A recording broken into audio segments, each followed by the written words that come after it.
It's Dr. Tennant's Verbal Highs. Let's start the show with Lewis Tennant. Here we go. Guests and interviews that you're looking for with creators, innovators, and so much more.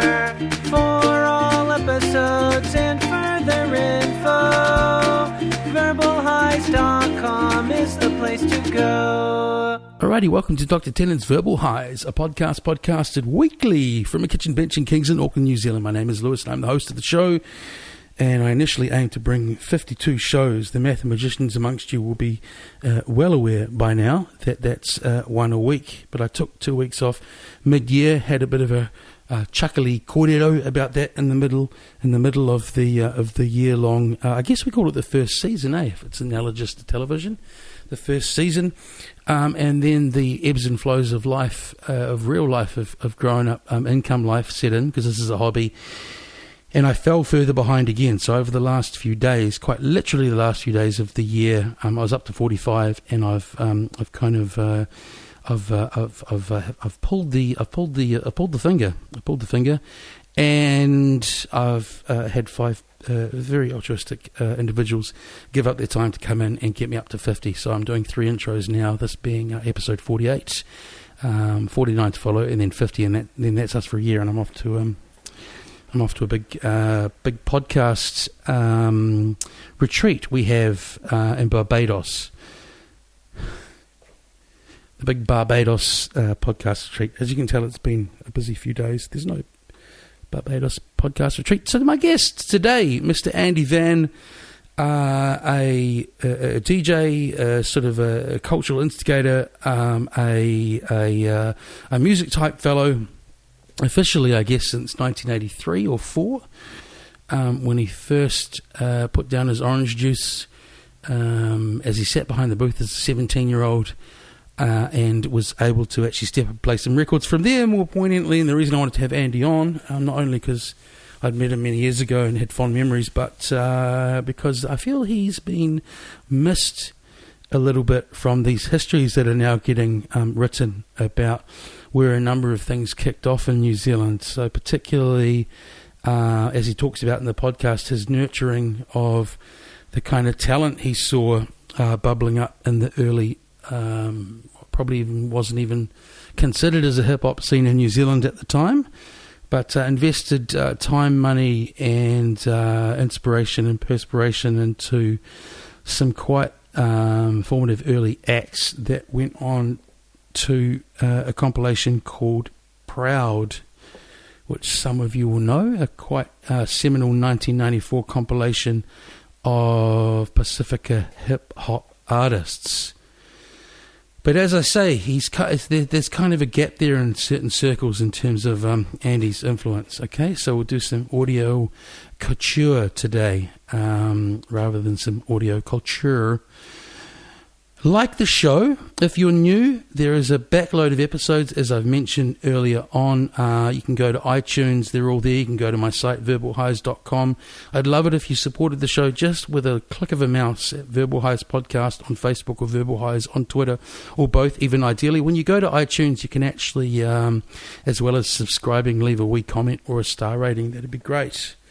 Over to you, Andy. I hope the football team looks up in the next year or 2. This is Dr. Tennant's Verbal Highs. It's hey, was it not What is it for anyway? I sent you the link. Did you not look at the link? No. Oh fuck, mate! I've been busy, mate. I'm fucking just trying to I've had no internet for about 3 days. So I got back last night about 10 o'clock, and I was just fucking went to bed. Yeah. Right. Yeah. So it's a podcast I do, and I have a different sort of local on each week to talk about their past. Right, okay. You know, about what they do and so on.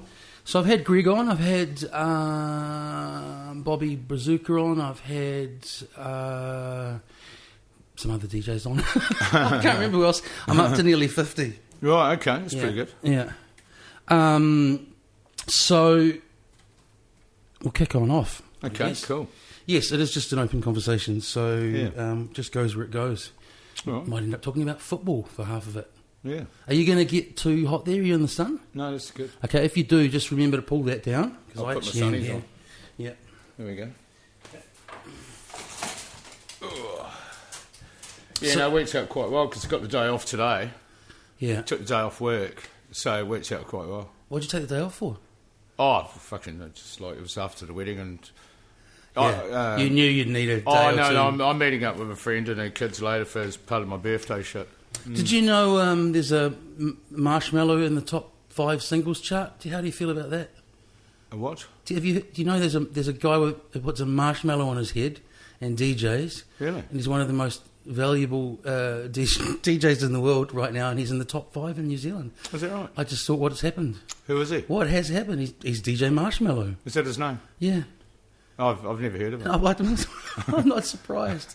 So, what's happened to the world, Andy? I don't know. There's always been fairly mediocre music in the charts, isn't there? I mean, it's all about image, isn't it? Well, I guess you're early.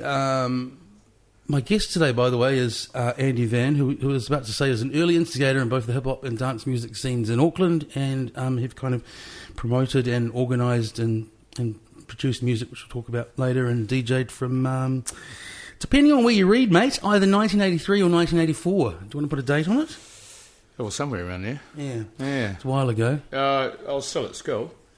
Still at school? Yeah. For some reason I thought you were you were from the old Pommy land and moved out here, but no, you're New Zealand born? No, I was born in England. You were born in England. Yeah. So Family moved over. So why the move over? When did your family move over? Let's see now. I think I was on the plane watching a replay of the FA Cup final of Leeds losing to Sunderland. What year is that? 73. Yeah. Right. Yeah, not the best of things to be watching on a plane. So more traumatised by the football loss than the move across the world. Yeah. So what? You come over for work, or your parents, or? Yeah. No. Well, my dad, like his, working class sort of, it was a little bit rough where we were living, Yeah. Whereabouts? Yeah. Oh, Leicester. Yeah. Mm. So you got memories of Leicester? I do. Yeah. Yeah. Our dad just wanted a better life for the family, Did that work out in hindsight? Oh, yeah, absolutely, yeah. He wanted better access, better education for the kids, and he wanted an opportunity to earn better money, Yeah. And at that time, there was a lot of advertising for skilled workers. He was an engineer. Yeah. In South Africa, Skilled, Australia, New Zealand, and yeah. we're originally looking to go to South Africa. Yeah. Glad that didn't happen. Yeah, I was going to let you say that. You're probably a preferred country. And, watching the news, he was not looking too happy with what was being shown, and he said, no, we're going to New Zealand. And so how New Zealand, you've even, it's there, isn't it? How old were you when you got over here? 8. Yeah. Culture shock? Going to school here and stuff? Yeah, well, I turned up looking like one of the guys from Bay City Rollers, I had big multicoloured platform shoes on and like tartan flares and quite long hair and this sheepskin kind of bomber jacket thing. And who was dressing you like that? And I was really white. Were you quite a style-conscious 8-year-old? I don't know. Maybe to let me pick my clothes. I wasn't into the Bay City Rollers, but it was kind of the style of the day. So then I turned up here and everyone was running around in bare feet. I'd never seen that before. And quite a different New Zealand to now, eh? I'd imagine your attire would have been even weirder back then to them. Did you cop flack? No, not really. I remember the first day at school, I just had this real big bunch of people following me around, trying to figure out just following me around in this big group. Yeah, no, it was cool. Yeah. And the music thing from early on, or how did it come about that you'd get so involved in music? Family of people into music? Yeah, my dad was in bands and really good guitarist and singer. Yeah, did he keep playing here? No. I stuffed it up for him. I was born. Mum was a groupie for my dad's band. Really? So did he tell you that from early on, just to give you, just oh, you ruined my music career? yeah, he said that. He was quite prolific. He released a couple of records, and his band got booked for the West German tour. The record companies would send the young bands in the 60s on. No, I don't, but yeah, so they toured them around Germany. The Beatles and all that did it. And then so the record company will send them off to West Germany, bit of a development tour, and bring them back to the UK, and they were ready to go with that. And rock and roll? And then I popped up. Yeah, it was kind of, he was a bit of a mod, scooter boy, kind of guy. Yeah. Yeah. Lots of records around as well? Tons. Yeah, just tons of records. Did you pull for that collection over the years that followed? No, he's still got it. I was always sticking stuff on turntable and listening to everything, Yeah. Yeah, good spectrum of music. So you joke that that you ruined it for him. But people can't normally just put down whatever their creative thing is. So why didn't he keep going with it in New Zealand, do you think? Oh, does he still pick up his instrument? No, he has now. Oh, he has. Yeah, like he's retired and he's picked up his guitars and he's got a little setup in the spare room, and him and his mate make music together, and Yeah. So I thought you might have moved over here already having picked up on stuff like rap music and stuff early on in the UK, but it sounds like going by the dates that you somehow discovered it out in the boondocks here. No, I did, yeah. Yeah. How did you discover rap and hip-hop and stuff so early on? I just had an addiction for buying records, really. So what I'd do was I was really into...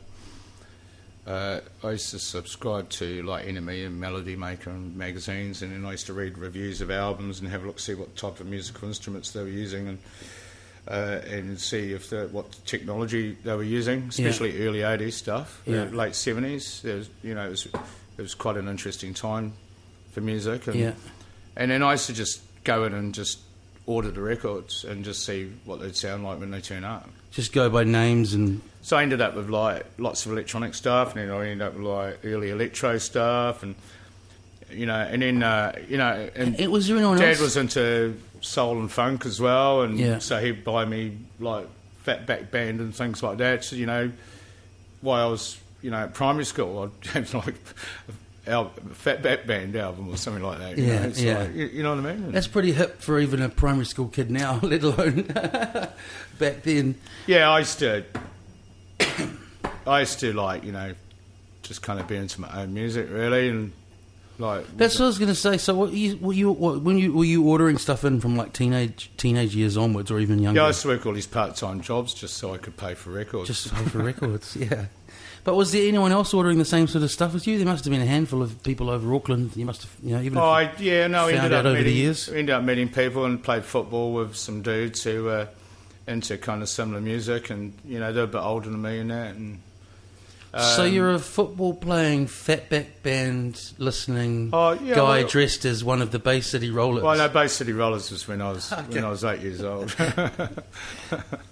The reason it cracks me up is just, as I say, New Zealand was so conservative back then. It sounds like you didn't cop any grief. You were just a curiosity.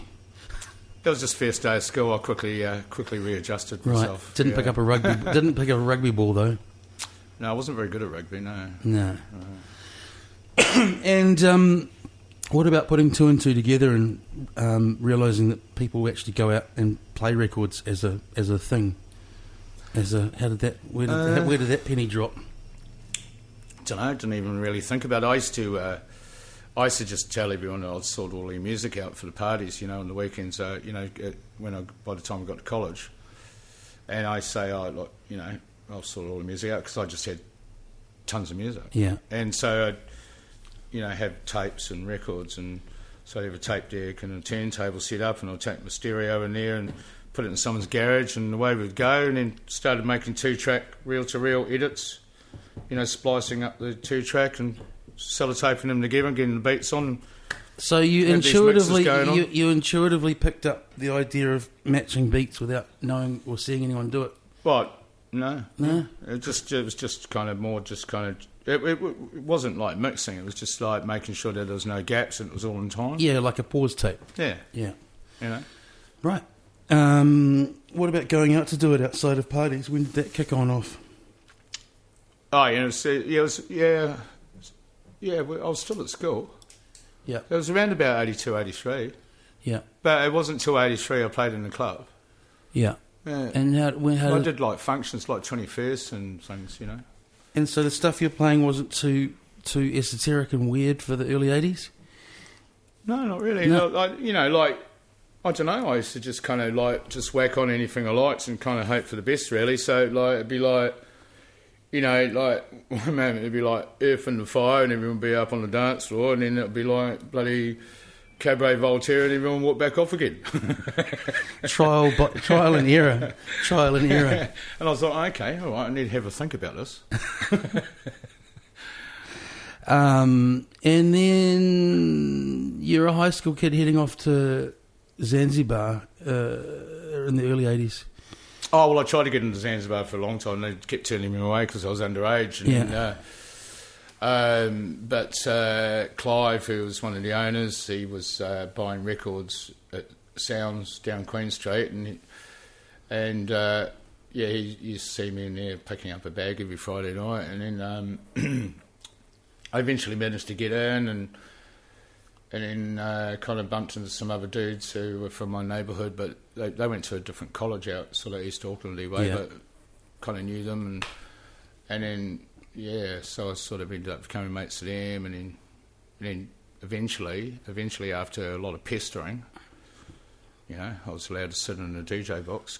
Because the age was 20 then, were you like 16 or something ridiculous? 17? Yeah. Safest place to be underage is probably behind the DJ box. I used to just sit there drinking orange juice because I have to go and play football the next day. So it was like, I'd just sit there and listen to the tunes and then go. Yeah, harmless. I just kept saying, give us a go. Yeah. Go, give us a go, mate. Come on. Then one day someone needed to go. There was an emergency. And There was, actually. Yeah. What happened? The other DJ I've just heard Tony- that story from so many people. The other DJ, Tony, he had the flu or something, and... What about that kid that's been sitting there sipping orange juice for the last 3 years? It wasn't just me that played. There's another guy called Dave. He used to call himself Dio, and he just had the most amazing record collection. Yeah. Where's he now? He lives down in Hawke's Bay somewhere. Yeah. He's just got the most amazing vinyl collection. It's like amazing, and he would put the tune on the left turntable and I'd put the tune on the right, and then we'd have a bit of a mumble in between tracks, you know. Kind of like now. You know, that's how it was in those days. What do you like with that over the years? Not mumbling records. Like, are you a like cull every now and again, or just hold on to everything you've ever bought, or you know? Oh, I had a cull a few years ago. And have you ever had a cull that you regret? Because I got rid of about 14 crates because couldn't fit them in anywhere, and was like. And I should have just really took them over to my mum's or something and stuck them in the garage. And there was some amazing records in there, and I didn't appreciate them at the time. Yeah. And it still hurts. Yeah. And that was... Well, just like Headspace at the time and stuff, you just made us... Yeah, I get it. It was somewhere in the 90s. Yeah. Yeah, I was just like, fuck it, we shouldn't do that. You didn't go just dump them all down at Groovy for 50 cents each, did you? Oh, there's some beauties in there, eh? I was just like, what did I do that for? Yeah. Oh, well, it's only possessions, eh? But I hear you, so I thought I'd ask. And I've had quite a few records sort of punched off me as well, and you don't realise till you go to find it, and it's like, oh.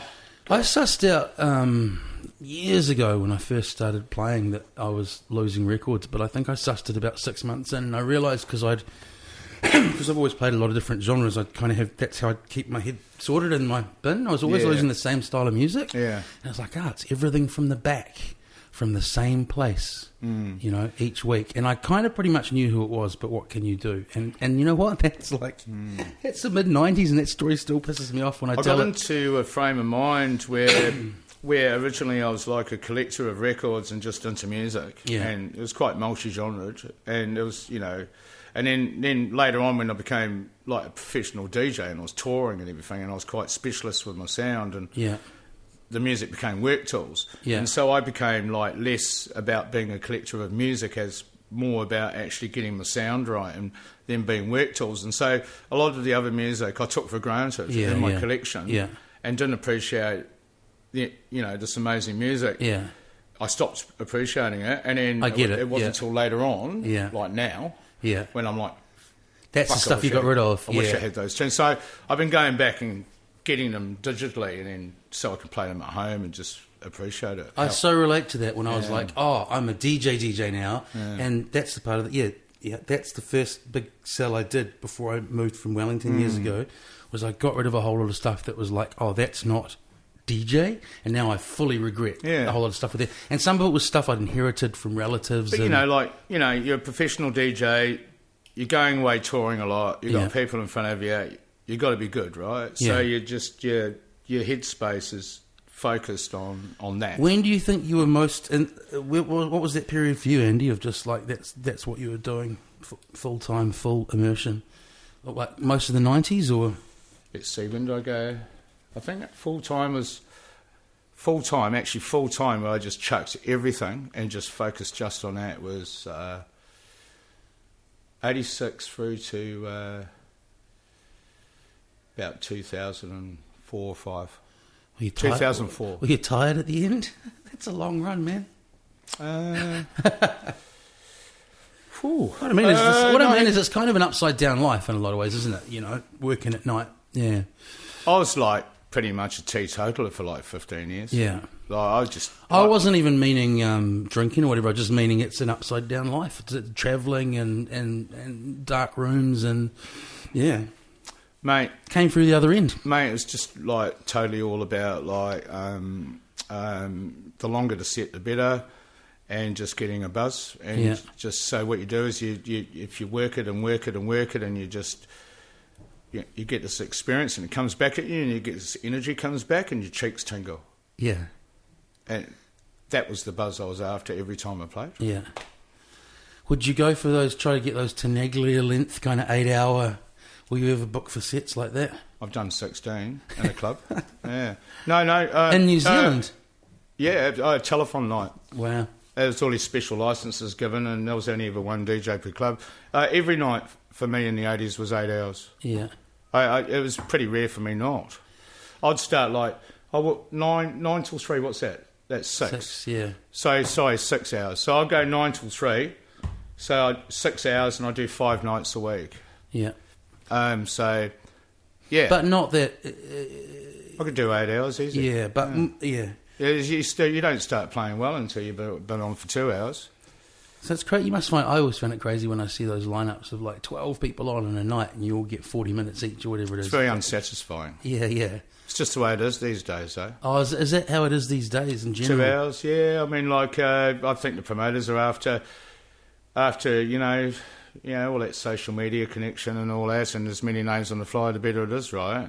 And that's how I think a lot of people perceive it to be. But it does come across to me a bit silly when I see people advertising a marathon 5-hour set where, well, isn't it? It's over in a flash.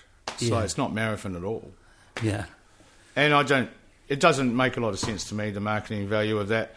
But there's a message that obviously people pick up on and they think it's cool for some reason. Well, I think... Should just be standard. I think, like I sort of was... I came up with it with the mics on at the beginning. I was you can ask a lot of the old school DJs that question and they'll pretty much come back with the same. Yeah. No, I was joking about the marshmallow at the beginning, but it sort of like relates to how, I don't know, capitalism's kind of appropriated actually both the things you kind of were involved in kicking on off in New Zealand, which is hip-hop and dance music. And so I think...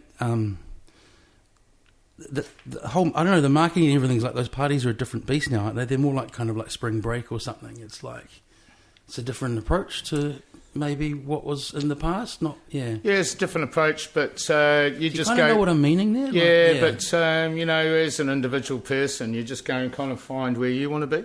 Yeah, and so you either become part of something or you don't. And do you still play regularly? Yeah. Yeah, well, every weekend. Yeah. Yeah. Yeah, that's something I've kind of... I stopped for a while. Eased off on, but that's right. And I'm not particularly fussed at all, man. And someone every now and again that I know is asking me for the right reasons will say, can you play at a birthday or a wedding or something? And I'm good with that at the moment. You know? Let's go back to very early 90s. What's Voodoo Rhyme Syndicate?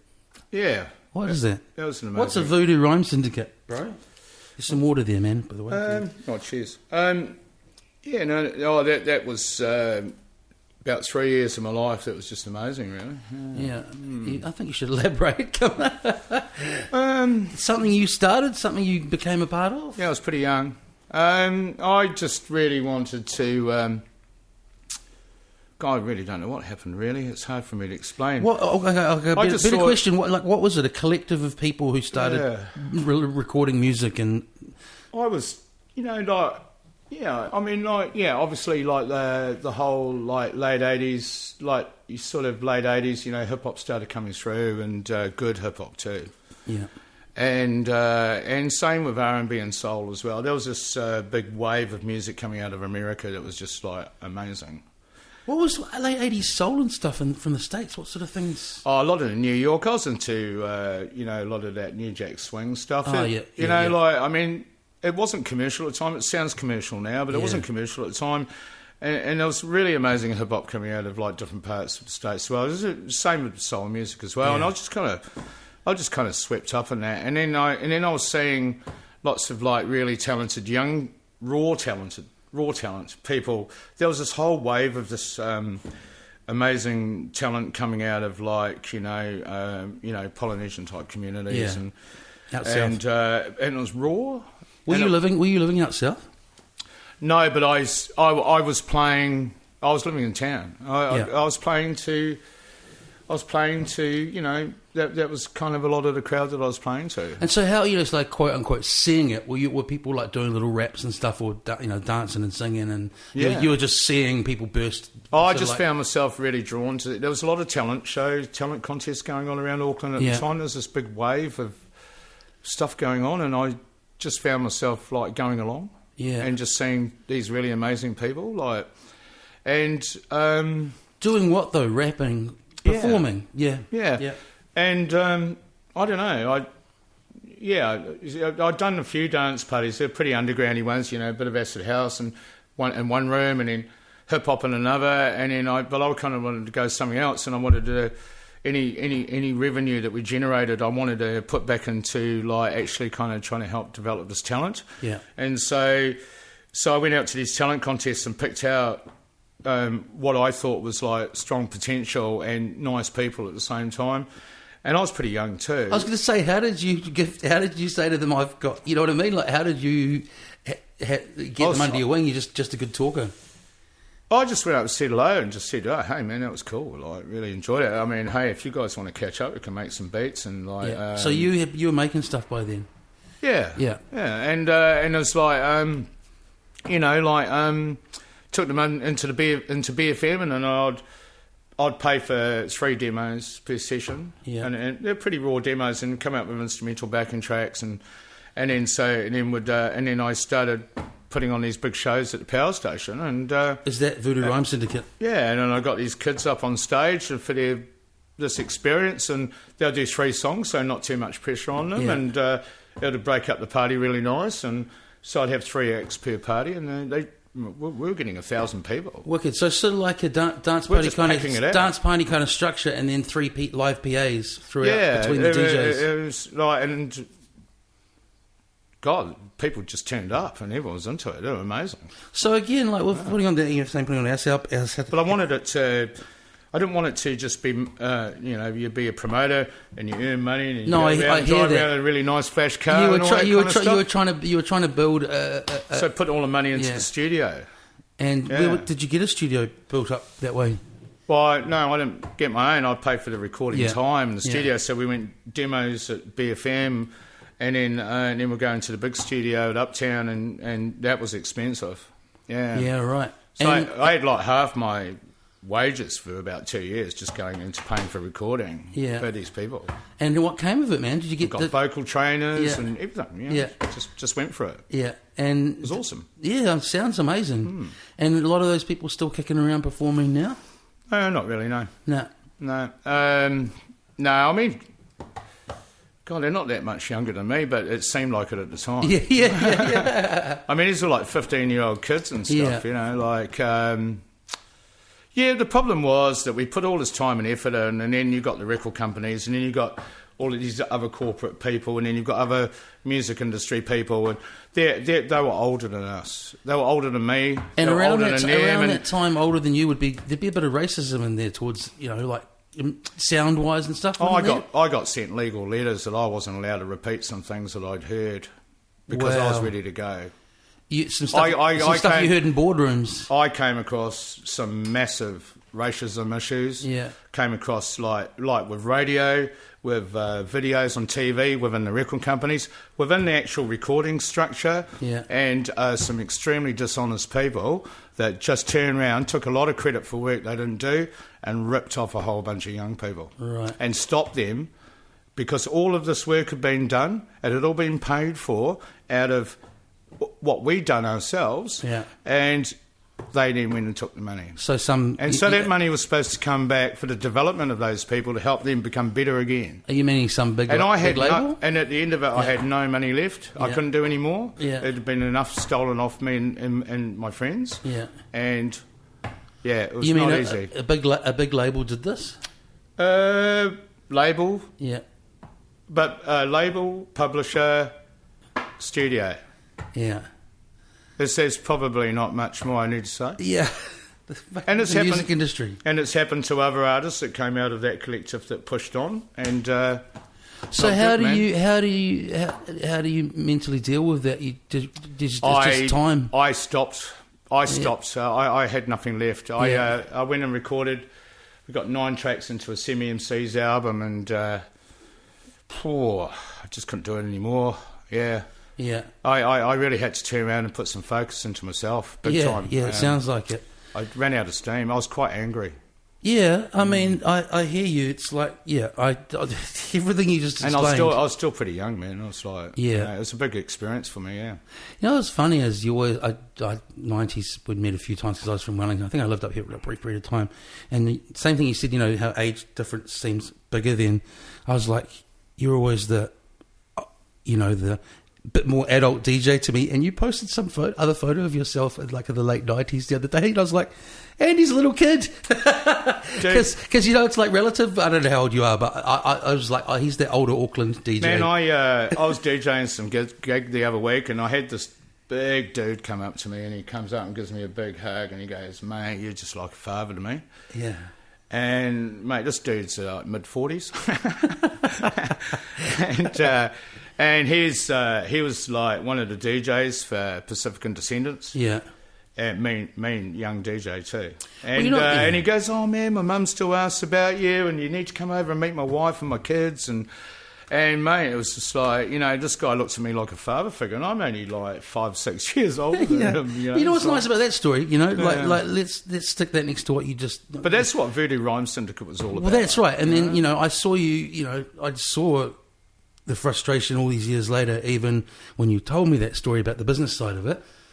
Think about stories like that story. Oh, no, totally. That's what you take away from it. Oh, absolutely. And like I say, it was like, it was probably stretched out about 4 years of most amazing experience of my life. I mean, I just got... But it's funny how some people like... I got introduced to some many facets of Polynesian culture, which I saw, some amazing, beautiful family stuff, stuff that I didn't really experience coming from an English family. Yeah. It's quite different. And, very different.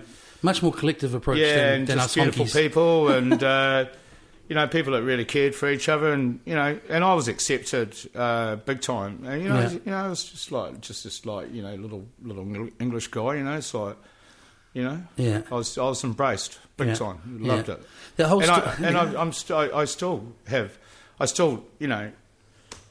I still love all those people that were involved in it. But there was some hard times in there too. It was a real growth. That's a great quote I heard. You expressing the side of what you put in compared to the hard edged business kind of people. It's like some will rob you with a knife, others will rob you with a fountain pen. Yeah, the fountain pen got involved big time. Hey, so through all of that as well, I don't know, you must be still, no pun intended, proud of the Pride. Was it called Pride compilation? Proud compilation. Proud of the Proud compilation. Very much so. That really, for people listening a bit younger who don't know, I mean, blowing smoke up your guy's ass. It's like that was a sort of big, to me, recording of what's really turned into kind of New Zealand hip hop in a lot of ways. Collection of different artists. Yeah, it was definitely, it laid a foundation for some amazing talent to come through later on. Well, just more than just talent, just a whole scene to kind of enjoy. Do you follow stuff now? Do you like those guys Sweat It? I really like them. Actually, I was listening to this group the other day. Like that. I can recommend that. Sweat It. Really cool. SWIDT. Yeah, I don't know. No. I should check it out. Yeah. And I was listening to someone called After Hours the other day. You heard that? No. This is the modern world. Have you heard of? Have you been watching? No, I haven't heard of it. There's too much around. Yeah, I think they've released about 5 tracks, and I was just like, ooh. So obviously local. Yeah. What kind of music? Oh, it's kind of like real soul-y and just, nice. It's just like, yeah, cool. Hey, I've got a pen here. Oh, After Hours. Hey, what do you think about that, actually, Andy? The two sides of the way music's delivered now, the sheer volume of stuff thrown at us compared to your early days of importing records and stuff. Well, do you think it's a blessing? Do you think it's a blessing and a curse?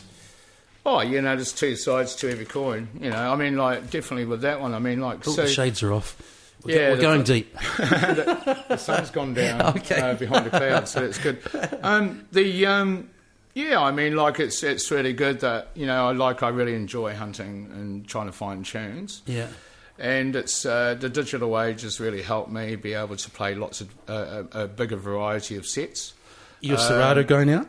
What's that, sorry? You a Serato guy? No, it really depends on the situation. Like, if I'm going to smash out like a deep house kind of house, electronic kind of set and smash a dance floor, and then I'll go USB, or vinyl, depending.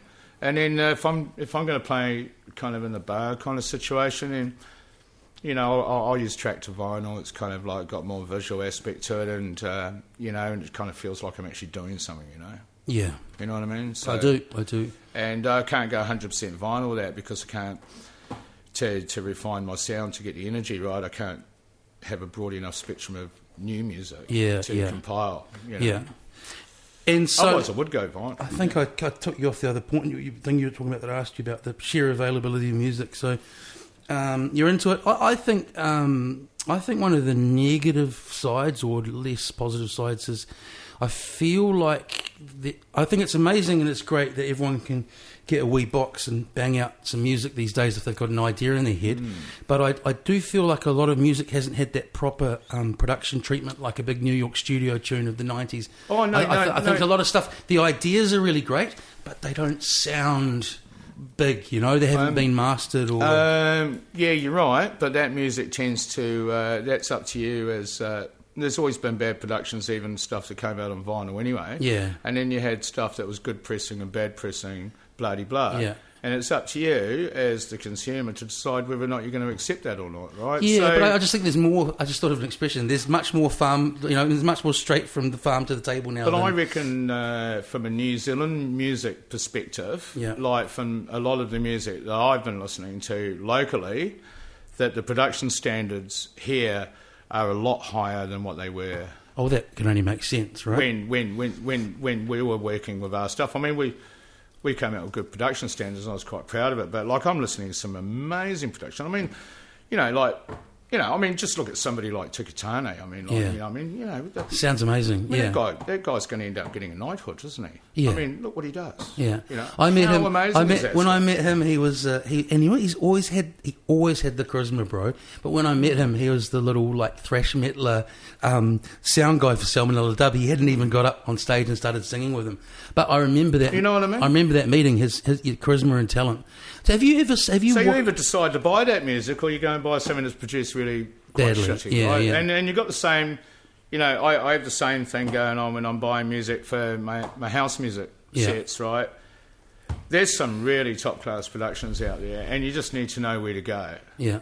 And I'm finding amazing music all the time, and I'm not finding too much in the way of crap. Yeah.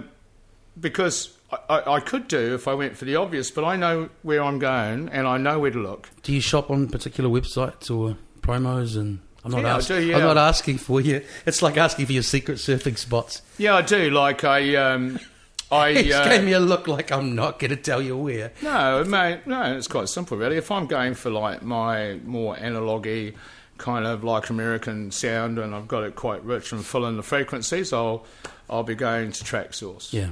And if I want a little bit more on a European kind of tip, and, you know, because I want these particular layers in the tracks or whatever, and I'll need the drums to be a little bit thinner, then I'll go plopping around Beatport. And if I need stuff on more of a disco tip and a little bit more of a roll in that direction, then I'll go hunting around on Juno, because I know exactly where those tunes are on those sites. Yeah. And as far as my promo email, I can't even be bothered opening that. I mean, I'm getting 20 odd plus promos sent to me a week from all over the place, and I'm just getting sent some stuff that I just can't listen to. And if I just don't have the time in the week to go through it and fill out all these surveys of yes, oh yeah. Who was that? Who was the huge? Can't be bothered. I'd rather just go and buy the music. Who was the huge? Give you the money. Who was the huge British? Is it John Peel that died the last few years? Yeah. He had staff members doing that for him. Totally, yeah. Yeah. You need an intern, Andy. No, but I think that's the same with all the DJs as well. And so, you know, I'd actually just rather give you the money, man. It's like I'd rather the music be, the money be there. This comes back to digital. It's funny you say that, because even if I was sent total arse, if it came in a big brown square package, I'd open it. Yeah. I'm nowhere near the amount you described, but I end up with promos in my email where, because I have my new mail sitting at the top, and I'll look back and go, that's from 2 years ago, and I haven't opened it, and then I'll wipe it. There's something that says something about digital delivery, right? Yeah. Yeah. So if you pay for it, you don't take it for granted, right? It's value to the brand. So I'll go and buy a tune I think it's amazing. I don't actually always buy amazing tunes. There's some go back and I go, ooh, shit. Well, I don't even know what they are now, but when 12's got up to between $18 and $24, man, if I bought that record, I'd take it home and know it inside out. Well, I was working record stores for many years, and I was in charge of ordering. Yeah. And I was quite a lucky guy in that regard. So, like, I'd get lots of white labels, and which is cool because help me research and they'd throw in extra stuff for the guy ordering. I'd get a big stack of white labels every time a box would arrive, and which was every Wednesday, and I wasn't paying full retail for my vinyl, so I was able to fuel my vinyl addiction. Just awesome, and really missed those days. Yeah, they were amazing. Back to production, man, because just talking about little ready-to-go boxes, even as far back as the MPC. Well, the early stuff you were doing was before that. There wasn't the amount of gear in New Zealand like there is now. So, what were you making your early tunes on? Did you have an old analog drum machine? And well, I mean, very early, like. Let's go around the Proud era, because you've got production credits on that. What were you? Yeah, no. Oh no, before that, wouldn't you? There wasn't as many production credits. There was a lot of credits going in lots of multiple directions going on there. Okay, I don't want to visit that again. I was quite surprised. I got to keep you good at the desk. I got to keep you good at the desk. Okay, so how are you making? What sort of gear were you using early on? Nerdy production question. Early days, it might be just like a simple, little Alesis, sequencer and an M1 keyboard or something like that, and it might just be as simple as that. And then you get in the studio, basically write it from scratch, and then it would all on Fairlight computer. Right. So you go in with your little... There's a Fairlight 1 and a Fairlight 3. Yeah, I know the Fairlight. I worked on it making ads. I didn't work on it. I'm not a Fairlight operator, but I went in as a producer with someone who was... Yeah. The guys that work on that, Yeah. So all of it was done on Fairlight for final production, yeah. And are you still making stuff now? Because I know you had the house label the last few years. Is that still going? Grass Green. We haven't done anything for about 2 years. We smashed out heaps of tunes. It was about half a dozen EPs with great success. Yeah. And everything did really well. And then there was 5 of us involved in all of the music on that label, and Yeah. nobody else. Yeah. And All Kiwis? well, expat Poms and But I mean all based here. yeah, totally, yeah. And we did really well. And My landlord's drilling.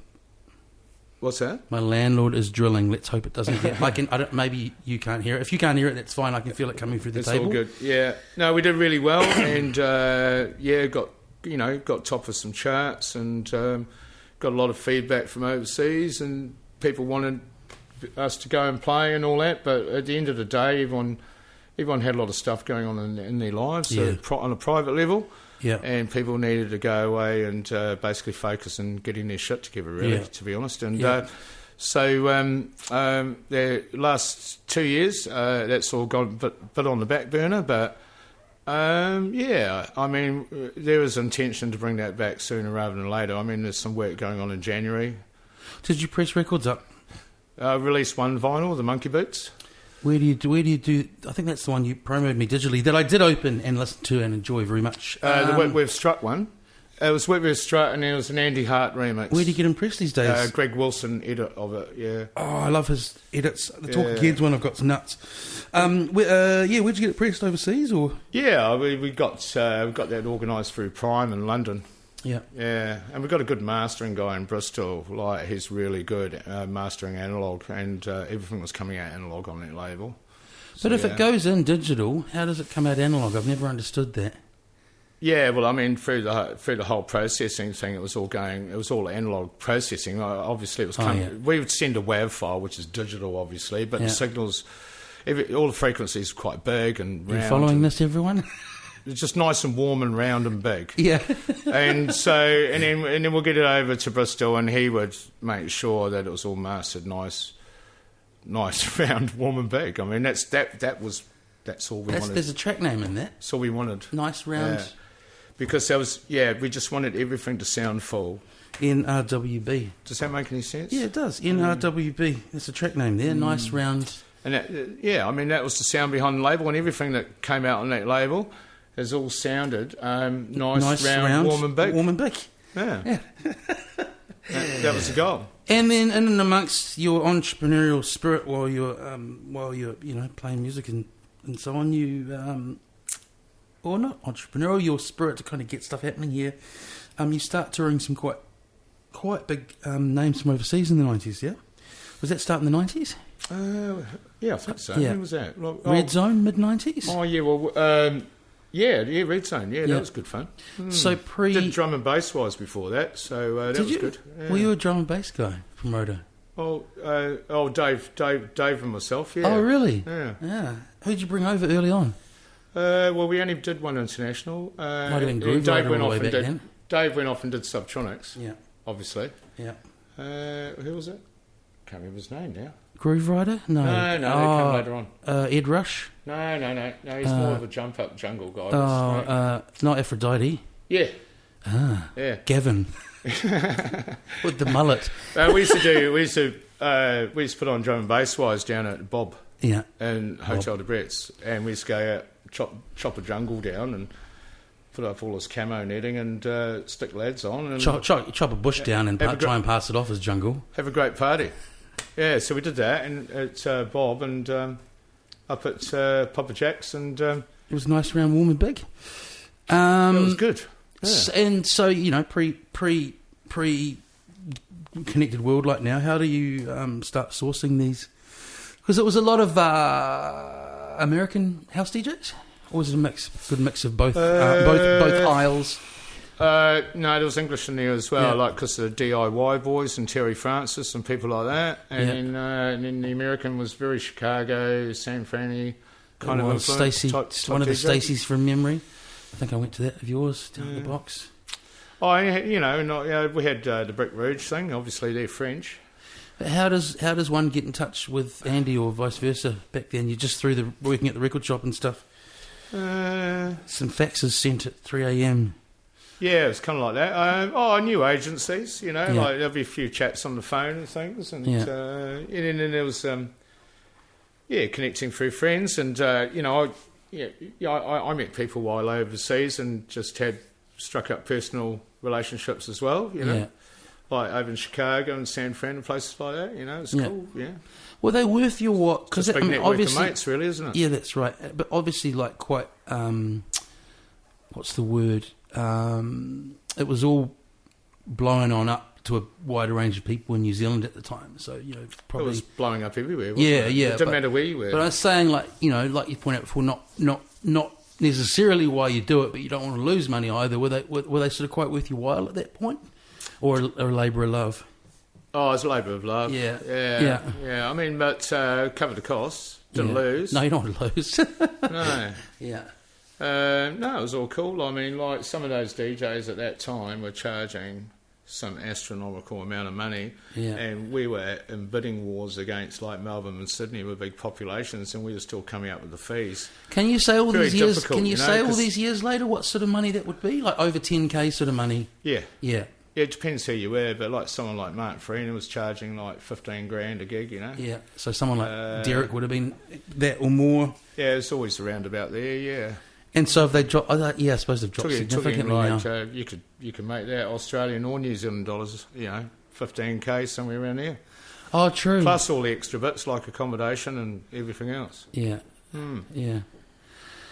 Yeah, that's big money for small rooms. Then I remember sort of Chris Lightspeed suddenly. I just think about that now. The world would not go to one DJ at the Ellerslie Racecourse, but we did it, and there were how many? You're a promoter. I was just a punter back then. Part of the problem. How many people would have been in that room at those big racecourse gigs, man? 1,000? Yeah, about 1,200. Yeah. Part of the problem with a lot of the gigs that New Zealand were getting, a lot of promoters were getting, they're paying inflated prices because they're going through Australian agents. Yeah, so they put their cheddar on. So what used to happen over here was a lot of New Zealand promoters would compensate a lot through sponsorship. There was a lot of sponsorship going around. Red Bull would be all the energy drinks and the booze companies were all the obvious ones, and they'll just throw quite a bit of money at you to get their name on brands. Yeah, and there's a lot of sponsorship going on, and that would compensate a lot for tobacco as well, everyone. Yeah, tobacco. It's not that long ago, tobacco.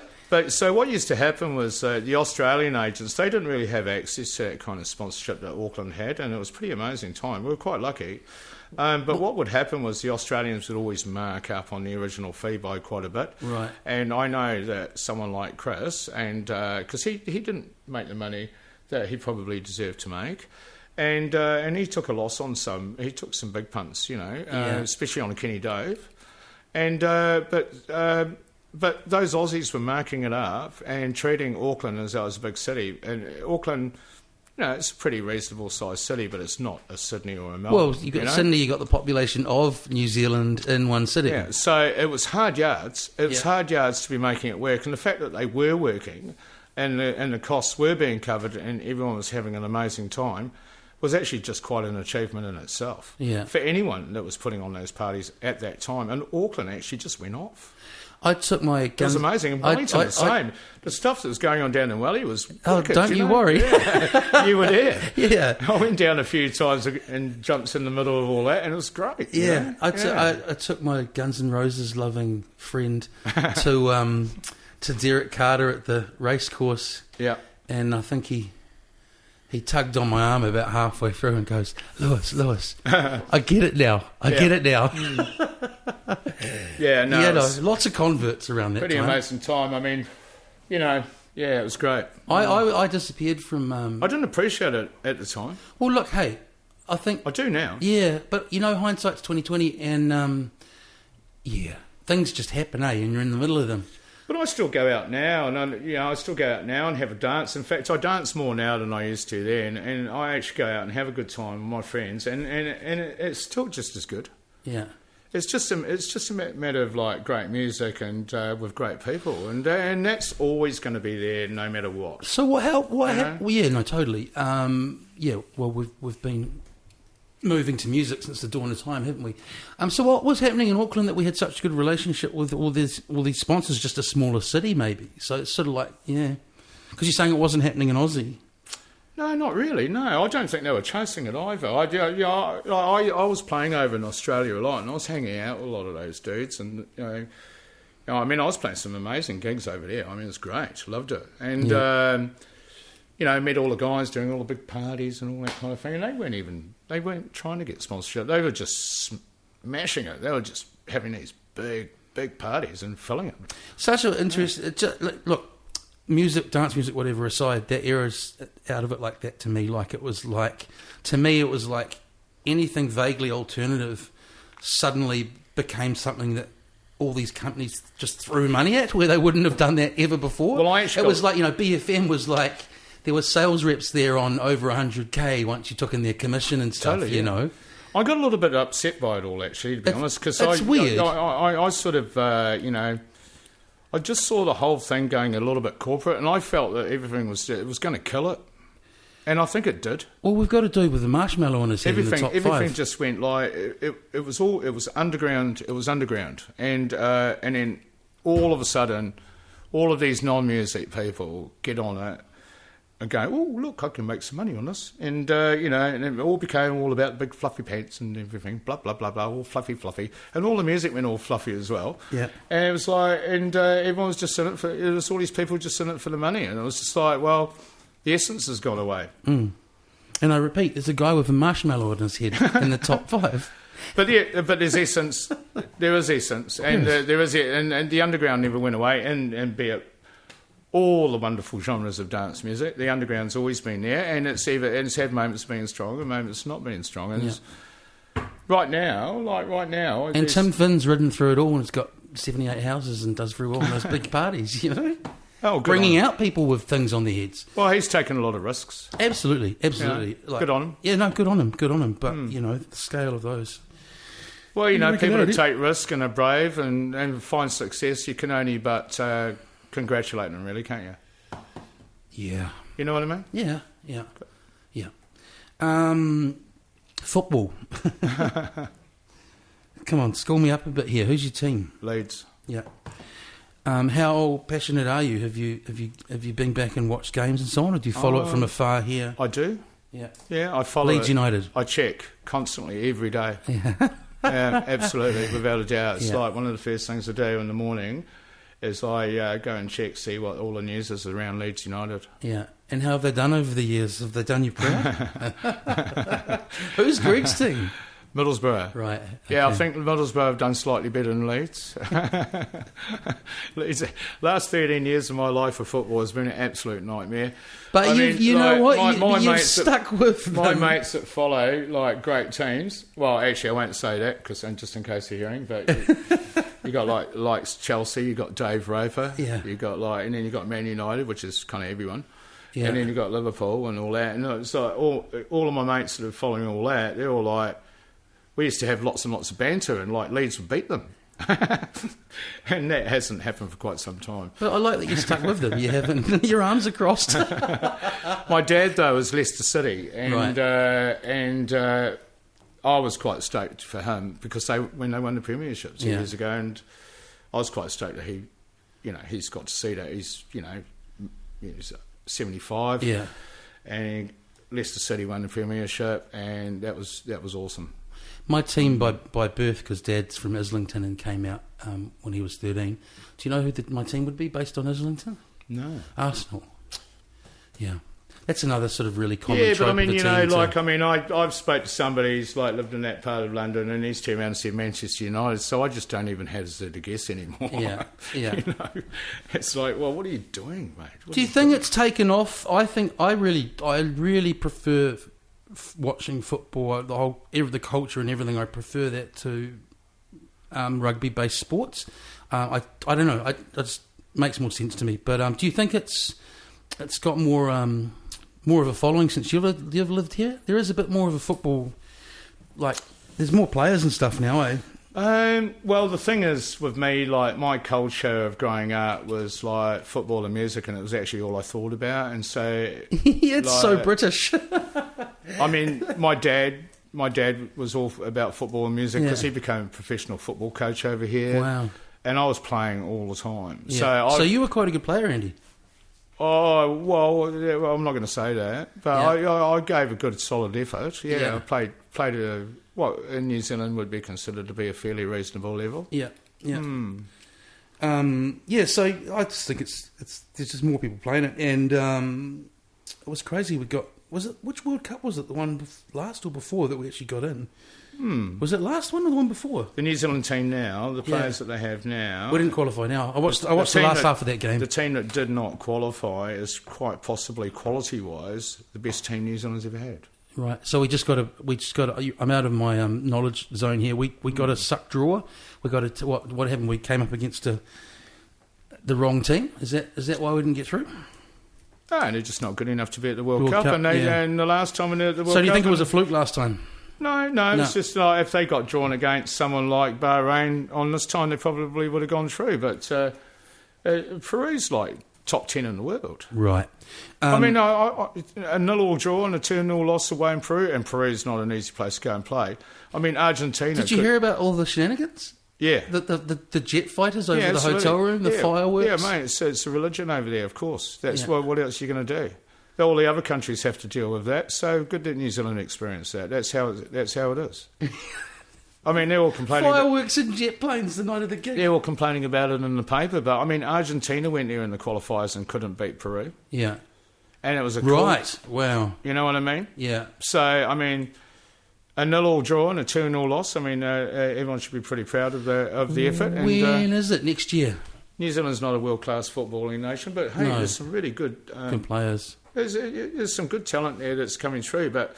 They're never going to win the World Cup. No, I wouldn't think that for a second. You know, it's like... I just think it's funny how we get so... we wear so much of a badge... maybe this is incredibly unpatriotic to say, but we're the best at a sport that like 8 countries play. Mate, I watch all of the England football matches, and like what's happening with English football at the moment is like... There's a whole new generation of young players coming through there. Yeah. If they can get some like top class first team football experience, England is going to be a major force within the next 4 to 8 years. When was the last time they won the World Cup? But they've won 4. Under 21s, under 19, under 17s. They've been dominating for the last 2 years. When was the last time England? 66. Yeah. You should see the players they've got coming through, man. It's like I've watched. He's such a lovable They've rogue. been smashing Spain, Germany and France and all of the age groups. And, I mean, the under-17 team went and smashed Brazil. They beat Spain 5-2 in the final. Do you think they've got a shot this next year? No, they won't be quite ready. Yeah. The one after. Who's your favourites for next year? I like the look of France. Yeah. Yeah, Brazil are looking... Well, they've got their act together. I reckon Argentina will pull themselves together. They just need a bit of time. They've got a new manager. It's about the only sporting fixture I watch religiously each time around from quite early on. Germany in the games. will always be there. Spain will be there. So it'll be one of those. Back to the UK and football. And I was just going to say, I've watched some great stuff on George Best lately. What a lovable rogue. You know, some serious self-medication going on there. He wasn't happy in himself. Let's call it crippling addiction. Mate, such a talented man that he was all burnt out by 28. Yeah, you know. But don't you think he's one of the most natural players, just genetically or whatever it was? Oh, mate. I mean, I've gone back and watched lots of old games that George Best has played in. Don't tell any of the Man U supporters I've done such a thing, but Dave does listen to these when it's someone he knows. Got anything you'd like to say to Dave about football, Andy, on the record here? Oh, I'm looking forward to Leeds getting promoted back to the Premiership within the next 2 seasons, and they will. Yeah. And it'll take them a couple of years to find their feet. So the $50 bet's not back on yet. But give me about another 3 years, and I reckon we'll have the $50 bet going back on, because I won quite a bit of money off Dave back in the day. Did you? Yeah, I did. Leeds used to always smash them. Have you been sporting and kept the betting going throughout this sad time for Leeds? Well, no, we don't play them. We're not good enough to play Chelsea. Leeds got relegated 2 divisions down, mate. It's like, Yeah. Hey, well, listen, man. I reckon we've just had an hour. It's just we started off, 59 minutes and 59 seconds ago. So thanks, cool, for coming in, Andy. That was a laugh. I'll put the jug on. Nice little chat. Thanks. Yeah, no worries.